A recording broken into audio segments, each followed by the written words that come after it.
Dzień dobry, dobry wieczór. Sezon pstrągowy w pełni, a więc w dzisiejszym odcinku temat pstrągowy, a mianowicie jak poprawnie prezentować przynętę. Pytanie dotyczy małej rzeki, ale jestem pewien, że ci, którzy łowią w dużych rzekach, też mogą z tego coś dla siebie wyciągnąć, skorzystać na tych informacjach. Zapraszam do oglądania nie tylko pstrągarzy. Mam nadzieję, że będzie ciekawie. To konkretne pytanie dostałem od kolegi, który podpisał się RAD-Z i brzmi ono następująco. Dzień dobry, mam pytanie do ostatniego składnika pana ulubionego równania. Success równa się fish plus location i plus presentation. O tej formule mówiłem już wiele razy. Nadal uważam, że jest to taka kwintesencja wiedzy, którą każdy powinien posiąść, jeśli chce skutecznie łowić na przynęty sztuczne.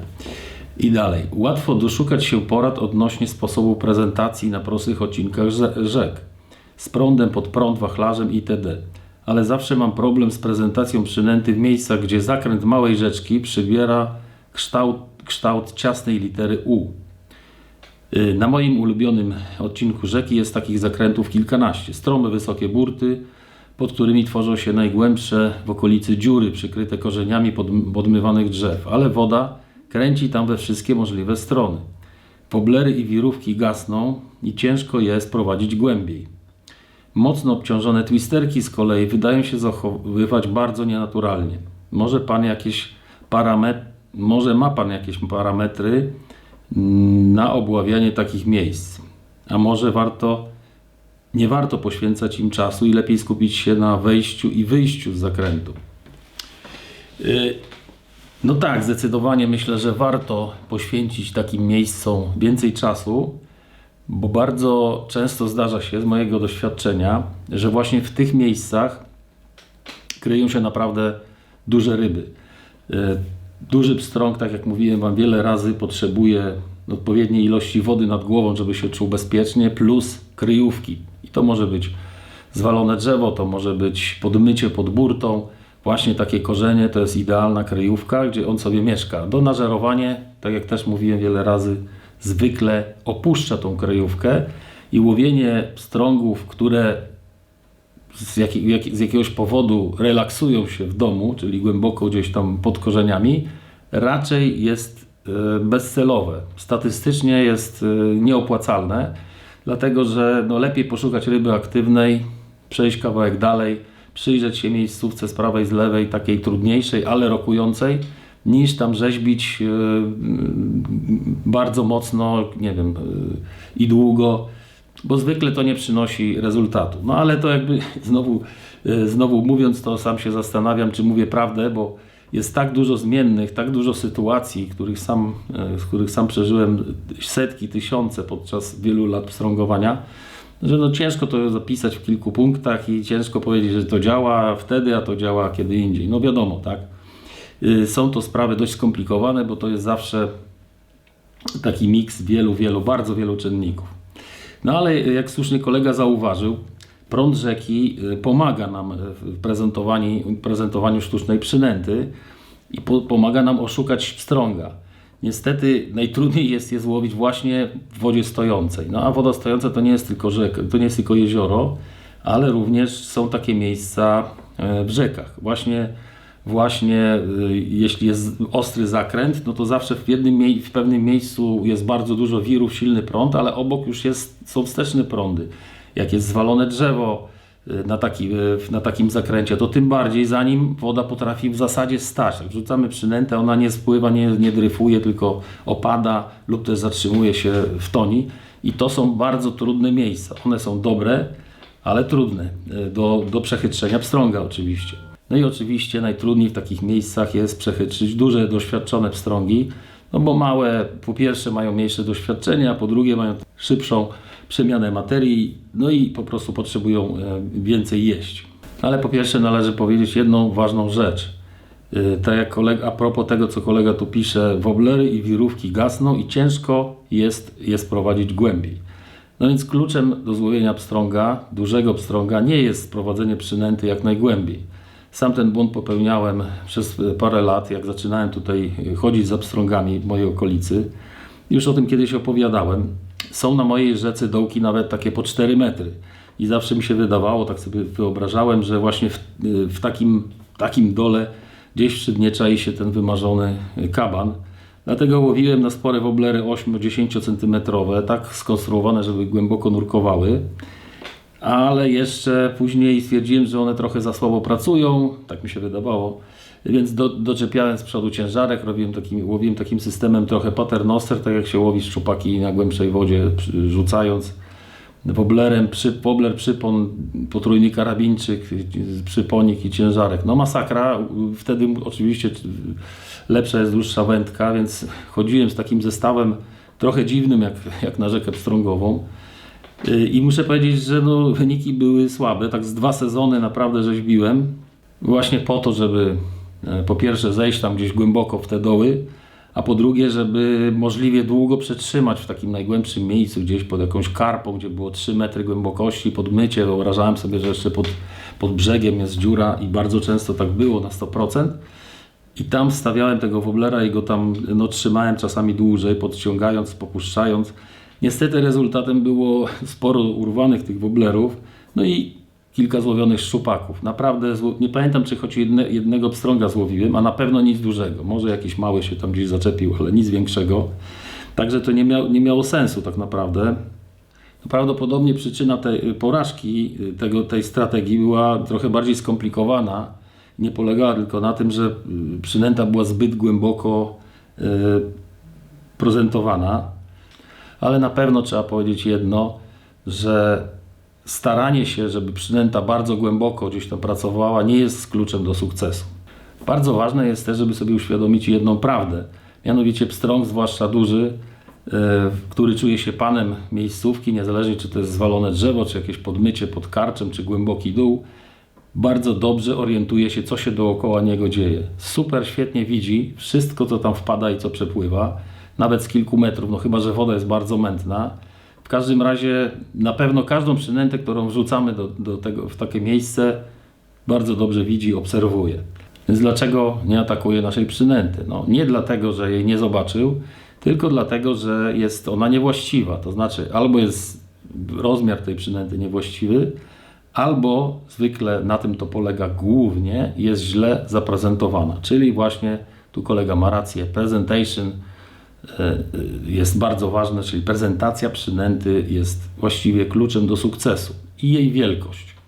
Co to znaczy źle zaprezentowana? No tu jest bardzo szeroki wachlarz tych czynników, ale tak mówiąc w skrócie, to chodzi o to, że na przykład i bardzo często to jest głównym problemem i powodem porażki, że przynęta pojawia się, dryfuje w niewłaściwej warstwie wody, czyli za głęboko lub za płytko.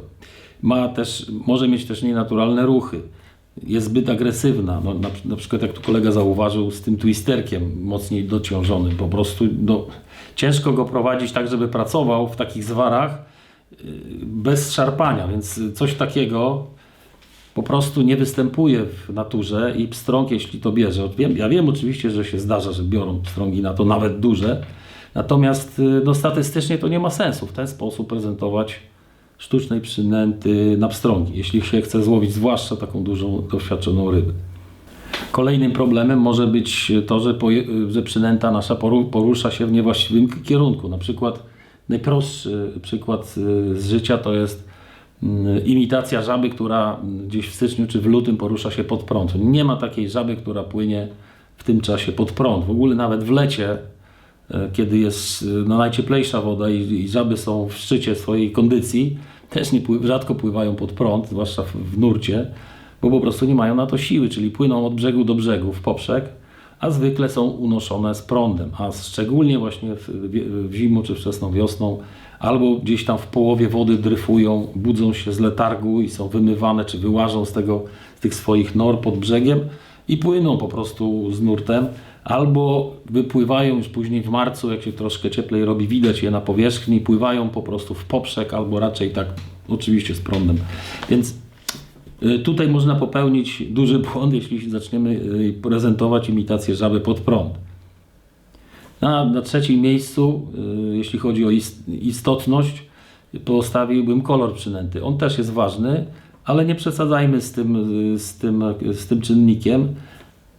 Tutaj moim zdaniem jest wiele jeszcze do odkrycia i do zbadania, bo jak wiecie, pstrągi mają świetny wzrok, widzą również w ultrafiolecie i są badania, które wskazują nie tylko naukowe, ale również takie praktyczne wędkarzy, wnioski od po prostu z złowisk, że często właśnie zastosowanie kolorów UV, aktywnych w świetle UV, jest właśnie w niektórych dniach, w niektórych momentach absolutnym kluczem do sukcesu i powoduje, że po prostu zaczynają się brania.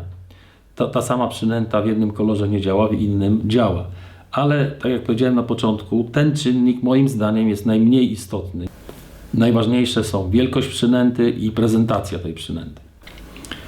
Ale teraz powiem Wam ważną rzecz, która, jak sądzę, powinna dać do myślenia wszystkim pstrągarzom, nie tylko bardzo początkującym, również tym średnio zaawansowanym. W każdym razie wszystkim, którzy chodząc nad rzeką zastanawiają się, czy istnieje przynęta, technika połowu, sposób prezentacji, który po prostu będzie idealny i będzie zawsze działał.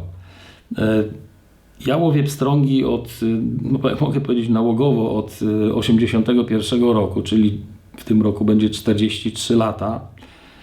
I naprawdę przemierzyłem sporo kilometrów nad różnymi rzekami, nie tylko w Polsce.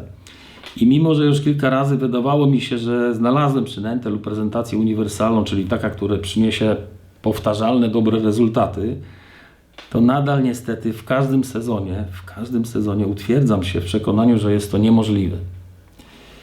Zdarzało mi się kilka razy, że w ciągu kilku wyjazdów w sezonie z rzędu łowiłem kilka ładnych ryb na tą samą przynętę lub testując jakąś nową technikę. Potem jednak zwykle w tym samym sezonie pstrągi udowadniały mi, że nadal czegoś nie rozumiem. I to jest naprawdę denerwujące i frustrujące, ale też piękne. Ja już przestałem się w ogóle tym denerwować. Po prostu tak jest. To jest część tej fascynacji pstrągami. Również dlatego, nie tylko dlatego, że one są takie piękne, łowimy je zwykle w cudownych okolicznościach przyrody, ale również dlatego, że są tak nieprzewidywalne i tak trudne do przechytrzenia, zwłaszcza te grube sztuki. A ja na takie właśnie poluję. Ale wracając do pytania kolegi o najlepszy sposób obławiania tego zakrętu, jak ja podchodzę do takich miejsc. Zawsze, jeśli tylko mogę, staram się obławiać taką miejscówkę dwukrotnie. To znaczy idąc z prądem, prowadząc przynętę wachlarz pod prąd, albo później idąc w górę, czyli ściągając przynętę z prądem. Również próbuję łowić z obu brzegów. Po kilku takich sesjach, jeśli już poznamy bardzo dobrze taką miejscówkę, powinniśmy wiedzieć, która taktyka jest optymalna dla tego miejsca. Z którego brzegu i w górę czy w dół. To jest kombinacja kilku elementów, które powodują, że łowimy ryby lub nie łowimy ryb. Oczywiście zawsze jest jeszcze ten jeden mały problemik, bo zwykle jest tak, że jeden brzeg jest łatwiejszy i większość ludzi chodzi po tym właśnie brzegu. Więc obławiają bardzo podobny sposób, pokazują przynętę tym pstrągom i to jest powtarzalne i pstrągi w pewnym momencie tak się ustawiają, żeby im nic nie przeszkadzało. A w każdym razie im więcej osób chodzi i łowi podobnie po tym jednym brzegu, tym trudniej jest z tego brzegu złowić rybę. Wystarczy często przejść na drugi brzeg, który jest trudniejszy, wymaga, przejścia przez jakieś bagno, przedzierania się przez krzaki, przez jakieś pokrzywy, trzciny i łowimy ten sam odcinek, ale z tamtego brzegu. Czasami jest to dużo mniej możliwości wykonania rzutu, ale efekt może być zadziwiający, bo po prostu my łowimy kabana, który był nie do złowienia z tamtego brzegu. Ale to taka uwaga jeszcze, że tak powiem, na boku. Generalnie do łowienia z prądem, czyli idąc w górę rzeki i prezentując przynętę z prądem, używam zwykle gum albo jigów. Mówiłem już o tym, pokazywałem Wam te moje ulubione przynęty. Obie przynęty są bardzo lekko obciążone. Jak lekko? Tak lekko, jak to tylko możliwe. To jest bardzo szeroki temat. Oczywiście będziemy mogli o tym jeszcze pogadać wielokrotnie, bo nie chcę tutaj Was zanudzić i teraz zrobić taką dygresję, która będzie znowu godzinę trwała. W każdym razie może to być zarówno 5 gramów, jak i pół grama. Mówię o obciążeniu jednej przynęty. I to jest nie tylko uzależnione od głębokości miejscówki, ale też od typu przynęty. Wystarczy pokazać tutaj na przykład takie gumki, które mają podobną główkę, no ta ma trochę mniejszą główkę, no, ta sama długość, ale ta przynęta z tą samą główką, jeśli byśmy tą samą główkę założyli do tego Reapera, to ta przynęta będzie szła głębiej, dlatego że ona trochę mniej zamiata ogonem, ma większą wyporność, ciut większą, ale jednak istotnie, to mówimy o centymetrach oczywiście, nie mówimy o metrze czy 50 centymetrach, tylko o centymetrach, które jednak robią różnicę, więc to jest istotne, żeby wiedzieć jaką masę główki do jakiej przynęty zastosować, żeby mieć możliwość zaprezentowania przynęty na głębokości, na której nam zależy. To nie guma ma decydować, czy dzik, na jakiej głębokości płynie, tylko my. Musimy być świadomi, gdzie jest przynęta i dlaczego, na jakiej głębokości, jak daleko od dna ją prezentujemy. No, taka na przykład, taka gumka, to jest bardziej letnia już przynęta, kiedy woda jest czysta i można sobie pozwolić na twitchowanie, twitchowanie takim bezogonkowym takim czymś, takim plemniczkiem. No tutaj jest główka, jak widzicie, wolframowa, taka, którą można kupić w sklepach, gdzie sprzedają akcesoria dla muszkarzy. Można sobie na haczyk założyć takie dowolnej wielkości główki, w różnych kolorach oczywiście. Tutaj pewnie ten ma 0,3 grama, chyba nie więcej. Wiem, że ciężko tym rzucić, no ale czasami nie ma rady. Po prostu trzeba sobie jakoś tym poradzić. Mówiłem Wam o technikach, jak rzucać troszkę dalej takimi przynętami, przypon z fluorokarbonu i tak dalej. No pamiętacie? Więc najważniejsze jest, żeby ta przynęta nie wykonywała takich dziwnych ruchów. Ona powinna dryfować z prądem i właściwie trzeba by było nadawać jej troszeczkę życia, żeby ten ogonek zadyndał. Mam nadzieję, że to widać, żeby troszeczkę zapracował, najlepiej w odpowiednim momencie. No ale takie delikatne, bardzo delikatne ruchy. Ona nie może skakać po 15 czy nawet 5 cm w górę dół, tylko delikatnie, powiedzmy, poruszać się w takiej kilkucentymetrowej warstwie. To jest bardzo trudne, wiem o tym, no ale nikt nie mówi, że będzie łatwo. Tak samo dżigi. Mamy dżigi różne, tutaj sobie kilka wyjąłem. No ten na przykład, bardzo fajne teraz się pojawiły w handlu, taka hybryda gumki, troszkę tu włosia, które powoduje, że cała ta przynęta, mimo że ma stosunkowo dużą główkę do tej wielkości przynęty, ona trochę wolniej tonie. Tutaj jakbyśmy dali trochę większy kołnierz z włosia lub z sierści sarny na przykład, to jeszcze wolniej by tonęła. To jest fajny myk. Dzięki temu można zastosować trochę cięższą główkę, dalej precyzyjniej rzucić, a mimo wszystko przynęta nie będzie tonęła jak kamień, tylko właśnie będzie się unosiła, dryfowała razem z prądem na odpowiedniej głębokości, na której nam zależy. Natomiast tutaj możemy sobie zastosować na przykład na wiosnę, może być większa główka, ona też ma jakieś tam 3 gramy bodajże, ale ponieważ ma taki kołnierz z sierści sarny typu Madler, taka mucha jest, streamer typu Madler, bardzo skuteczna na pstrągi i właściwie przez cały rok. No ale to jest wielkość raczej taka zimowa, wczesnowiosenna tego dżiga. Klasyczny, sprawdzony zestaw kolorów, mój ulubiony, szary, beżowy, sierść sarny, plus jarzębate pióra z szyi koguta albo kury, jedno z drugim. No skóry są takie bardziej włochate, a z koguta takie mniej włochate. W każdym razie tu można zastosować cięższą główkę, mimo wszystko to tonie prowadzone z prądem bardzo wolno. Dodatkowo w tym momencie, jak nam zależy, żeby tonało bardzo wolno, to nie zakładamy przeponu z fluorokarbonu, tylko z żyłki, która jest, jak mówiłem Wam wielokrotnie, trochę lżejsza i wolniej tonie. No oczywiście dżigi tej wielkości są raczej wczesnowiosenne, no ale jeśli jest trochę bardziej mętna woda, mniejsza przezroczystość, można zastosować takie zestawienie kolorów. Zawsze kontrast dobrze robi. Tutaj zauważcie, też jest kontrast na tym ogonie. Białe, ciemne, białe, ciemne, białe, ciemne. Zawsze kontrast dobrze robi i to się tyczy wszystkich drapieżników, nie tylko pstrągów. Zawsze jest dobrze dodać parę nici, które robią takie poblaski delikatne, albo złotych, albo takich zielonych jak tu. No w każdym razie ta wielkość spokojnie się tym rzuca 10 metrów, 12 metrów, to w zupełności wystarcza nawet na takiej średniej rzece pstrągowej. No ale w lecie ja stosuję takie dźwigi na przykład. To może być imitacja ciernika, to już koniec kwietnia, początek maja w czasie tarła ciernika. No, uwierzcie mi, złowienie pstrąga, który żeruje na ciernikach, na coś takiego, a nawet na coś takiego, czyli dużo mniejsze, jest w zasadzie niemożliwe. Może się zdarzyć, ale to jest przypadek. Trzeba zastosować coś takiego, malutki, takie coś, lub takie coś, malutkie. W zasadzie to są muszki, to są takie streamery, które można rzucać z muchówki, ale też można tym rzucać ze spinningu. O tym też mówiłem Wam wielokrotnie. No tu jeszcze pokażę, ten mi się bardzo podoba.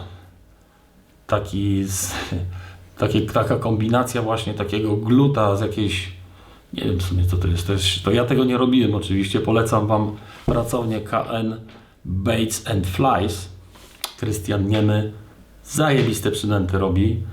No tu zwróćcie uwagę, że ta główka jest dość ciężka, pewnie ma z 2 gramy, może mniej, ale to jest wolfram, więc do małej przynęty to jest dość duża główka, duże obciążenie.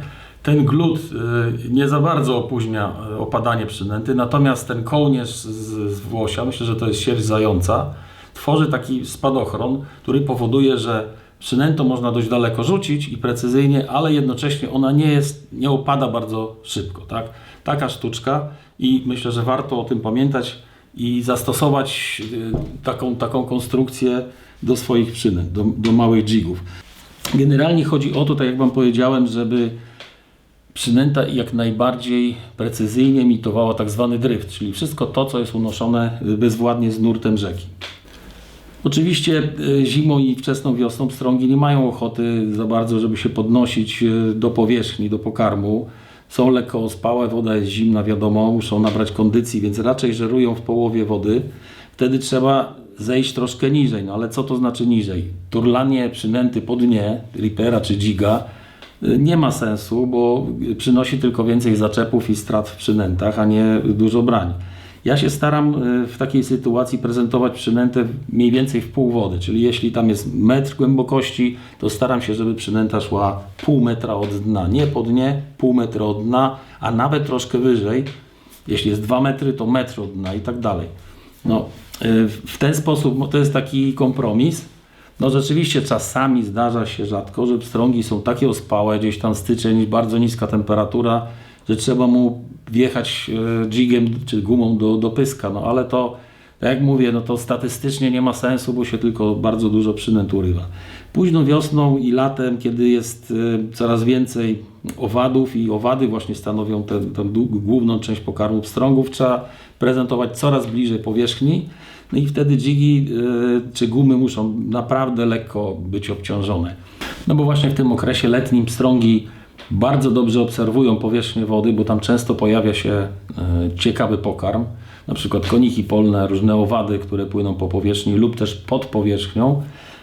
I ponieważ woda jest zwykle w lecie dość czysta, potrafią wyjść naprawdę z dużych dołów do powierzchni i to grube sztuki. Nie tylko to dotyczy okresu, kiedy jest rójka jakichś owadów, na przykład jętki, którą potrafią się ogromne pstrągi dowolnej wielkości opychać po prostu jak czekoladą. Tak myślę, że to jest dla nich takie smaczne, jak nie wiem, czekolada z orzechami dla mnie. Więc ogromny pstrąg wychodzi do jakiegoś malutkiego takiego owada i wpierdziela dziesiątki tych owadów. I tu jest właśnie o to chodzi, że ich jest bardzo dużo, więc jemu się opłaca gdzieś tam stanąć w takim dziwnym miejscu, które może w innych przypadkach by nie było dla niego dobre. Często się wystawia, że widać go po prostu, ale stoi tak, żeby mieć najlepszy dostęp do takiego nurtu, który niesie jak najwięcej tego pokarmu. No a idąc w dół, tak jak Wam mówiłem wielokrotnie, używam zwykle wobblerów. Najczęściej jest to salmomino szóstka tonące. Łowię, tak jak mówiłem wielokrotnie, idąc w dół, rzucam pod drugi brzeg, lekko pod skosem i prowadzę przynętę bez zwijania po łuku, obławiając całą szerokość nurtu.